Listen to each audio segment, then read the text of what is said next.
Mahakama ya Ndoa Podcast. Assalamu alaikum warahmatullahi wabarakatuh. Mambo vipi? Ni siku nyingine nzuri mtazamaji wa Mahakama ya Ndoa Podcast, nikukaribishe katika kipindi chako kizuri, kipindi ambacho tunazitazama ndoa yetu, msingi wa kiimani, msingi wa mafundisho ya Uislamu. Uislamu unatazama vipi kupenda, kwa maana upendo kwa misingi ya mafundisho ya Mtume Muhammad. Upendo ni kitu gani? Karibu mwalimu, tuanze hapo. Kwanza kabisa mimi nimshukuru Mwenyezi Mungu Subhanahu wa Ta'ala kwa baraka zake na utukufu wake, na nimtakie rehema nyingi sana kipenzi cha umma Bwana Mtume Muhammad sallallahu alaihi wasallam. Kwa hakika mahakama ya ndoa leo ina hukumu kuhusiana na kupenda si udhaifu, bali ni ibada. Na kama ni ibada, maana yake ni jambo ambalo tunatakiwa tulitazame katika misingi ya sheria, kwa maana ni jambo la wajibu, ni jambo la lazima.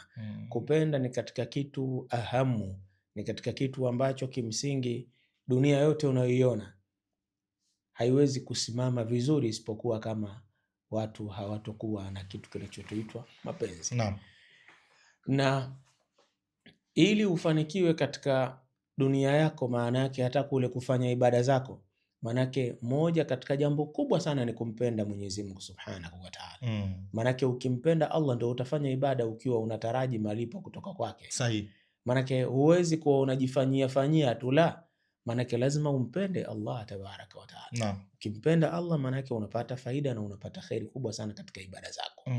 Lakini pia ukimpenda Mtume Muhammad sallallahu alaihi wasallam, manake ndiyo maisha yako na mifumo yako ya utekelezaji wa chochote, manake ni lazima kiwe kimetokana na mapenzi ya kumpenda Mtume Muhammad sallallahu alaihi wasallam. Ukimpenda mtu manake ndio utamfuata.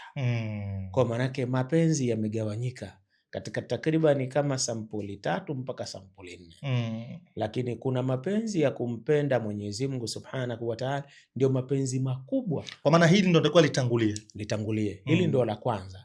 Yani kama step ya kwanza ndio hii, kama first class ndio hii ambayo VIP. Maana yake ni kumpenda Allah Subhanahu wa Ta'ala. Alafu ukija VIP sasa ndio umpende Mtume Muhammad sallallahu alaihi wasallam, ndio utafanikiwa. Kwa sababu Allah tabaraka wa Ta'ala anampenda Mtume Muhammad sallallahu alaihi wasallam na ataamrisha, manake yote mwenye kumpenda Mtume manake atakuwa pamoja naye. Manake ili ufanikiwe katika dunia yako ya utendaji mzuri katika matendo yako ya kheri ni kuambatana katika kumpenda Mtume Muhammad sallallahu alaihi wasallam. Na ndiyo maana Mwenyezi Mungu Subhanahu wa Ta'ala alikuwa anafahamisha kwenye ndani ya Al-Qur'an Al-Karim katika surati Maryam, ameyataja kule kwamba udda ni mapenzi ambayo ya mu'min kumpenda Mwenyezi Mungu Subhanahu wa Ta'ala. Yani Mungu anajalia mapenzi yanafika hadi kwamba mapenzi yale ya juu kabisa ni mtu huyo akitamani lolote kwa Allah, Allah humpa. Kwa sababu amempenda Allah kiasi kikubwa ambacho Allah naye pia akimpenda utangaza kwa malaika kuwaambia, nimemuona mja wangu yule ananipenda na mimi nampenda. Sasa Allah akitaja kwamba anakupenda, manake wewe kila unachokiomba kinakuwa bila shaka. Katika hadithi al-Qudsi ndio Allah anaeleza kuwaambia malaika, nimemuona yule fulani, yule nampenda, basi na nyie mumpende. Manake wale malaika wakiambiwa mumpende, manake akiinua mikono, ya Rabbi, wale wanapeleka moja kwa moja malaika, ya Rabbi, mja wako fulani unayempenda anaomba, basi mpeni. Anapewa bila shaka. Lakini pia kumpenda Bwana Mtume Muhammad sallallahu alaihi wasallam manake ndiyo faida na ndiyo khairi kubwa sana. Hatuwezi kufanikiwa katika matendo yetu, lazima yapitie kwa Mtume Muhammad sallallahu alaihi wasallam. Manake kule kumpenda mtume ni katika jamii au ni katika sampuli ya mapenzi. Na ndio Mtume mwenyewe sallallahu alaihi wasallam amesema, man ahabbani kana ma'i fil janna, mwenye kunipenda mimi manake atakuwa nami peponi. Yani kule kumpenda mtume ndo manake nao unapata daraja ya kuingia peponi. Uone kwamba ni nafasi kubwa sana. Wako watu walipata fursa ya kumuona mtume na hawakumpenda. Wewe umemsikia tu Muhammad ukampenda, manake umeingia kwenye daraja hiyo kubwa, katika nafasi kubwa. Kwa kitendo hiko cha wewe kumpenda mtume hali ya kuwa umuoni, unaingia katika daraja kubwa. Manake namna gani wewe umeathirika, namna gani umeonyesha hali ambayo ya moyo ambao ndio wenye kuficha hayo mapenzi, alafu kwa mtu ambaye huoni kwamba daraja yake ni kubwa sana. Manake yani kuna vitu ambavyo alivyovifanya wewe umevithibitisha na leo unavitenda. Na ndio maana Mwenyezi Mungu anasema qul in kuntum tuhibbuna Allah fattabi'uni, ikiwa mnampenda Allah tabaraka wa taala, manake mna haki ya kumfuata Mtume Muhammad sallallahu alaihi wasallam. Nukta ya kwanza, manake kule kumpenda mtume manake ndio utamfuata. Huwezi kuwa mtu unampenda alafu alichokuelekeza katika jambo la kheri wewe ukawa umfuate, manake utakuwa hujaelewa, una mapenzi. Na ndio maana al-Imam Shafi alisema katika maelezo yake, innal muhibba liman yuhibbu muti'un, hakika mpenzi kwa yule anayempenda anakuwa anamtii. Ndio maana tunaambiwa atii'u Allah wa atii'u Rasul, tumtii Allah maana yake pia tumtii Mtume Muhammad sallallahu alaihi wasallam. Maana yake ukimpenda Mwenyezi Mungu maana yake utamtii, lakini pia ukimpenda Mtume Muhammad sallallahu alaihi wasallam maana yake utamtii juu yale aliyotuelekeza na kutufahamisha. Naam, hayo ni mapenzi baina ya, umetupa aina mbili, kwa maana kumpenda Mwenyezi Mungu na kumpenda Mtume Muhammad sallallahu alaihi wasallam. Alhamdulillah, Allah tujalie tu miongoni mwao. Sasa kuna huu upendo ambao nimekutafuta Sheikh Kandauma pamoja na ubizi uliokuwa nao, tuje tuutazame leo. Tutacheza sana hapo upendo wa baina ya wanandoa, kwa maana upendo wa kumpenda mumeo ama mkeo.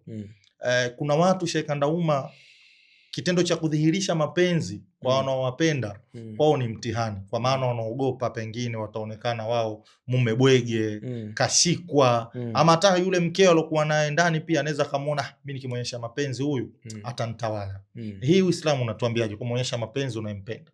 Kwanza, kuonyesha mapenzi ni jambo zuri, katika mambo mazuri sana. Na huyu ambaye anaambiwa bwege, kashikwa, wewe sema kweli mimi nimeshikwa. Yani kule kushikwa, sema kweli mimi nimeshikwa. La, tena nimekamatika kweli kweli. Hapa nimegaragazwa. Yani hapa nimevunjwa, sina lolote kwa mtu huyo. Na sio wa kwanza wewe, kagaragazwa Mtume, kashikwa Muhammad, wewe ni nani? Maana wewe utakuwa nani usoweza kugaragara? Mtume alishikwa. Kushikwa ipo. Na kashikwa akashikika. Ukishikwa maana yake ushikike kweli kweli. Sio mtu wenyewe anakushika ashikiki. Awe ana uwezo wa kukushika na ukashikika. Elewa nukta hiyo. Na kuelewa. Maana sio tu kwamba kuna mtu akakushika alafu unaweza ukapuruchuka, lakini kuna mtu akikushika anakushika kweli kwenye kila idara. Uhangaiki, utoki shekhe, utoki. Umefunga, umefungika. Na ndio Mtume alikumbana nalo hili.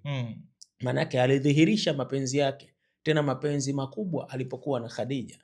Mama Khadija, Mtume alimdhihirikia upendo mpaka ikafikia wakati watu walikuwa wanajua Mtume anampenda. Na miongoni katika siri kubwa, mke huyu wa kuongezewa mke. Kiona mume anakueleza bwana nitakuongezea mke, ujue wewe hujamshika. Usikia bibia, ujue kuna wakati mimi nitaongeza mwenzio. Maana wewe mke jitathmini, hujamshika. Kuna sehemu hujakaza vizuri. Na wengine wanafikiri kumshika labda kwenda kidogo kwa witch doctor, kuwa na vitu kidogo vinachomwa mule ndani ndio mume anashikika. Unatengeneza uchawi wa nini? Uchawi unao mwenyewe. Khadija uchawi alikuwa nao mwenyewe. Huyo Khadija kwanza mtu kweli kweli, sio mtu akimaskara. Mke barabara. Akitazamika anatazamika. Lakini pia ana fedha. Alafu anakuheshimu. Alafu anaonyesha yale mapenzi ya kweli. Wewe ni nani? Hapo unatulia. Wewe mwenyewe unakuwa samii na wapana, unakuwa msikivu, tunasikiliza. Ndani unaambia wewe bwege sawa, ukitoka nje wewe bwege sawa, mimi bwege. Lakini nikiwa ndani mwenzenu, mimi raha zangu nazipata kwa utulivu. Wala sina kelele wala sina korekore. Mimi napata kwa utulivu, mambo yanakuwa mazuri. Na asikwambie mtu ujanja wote, wanaume wote.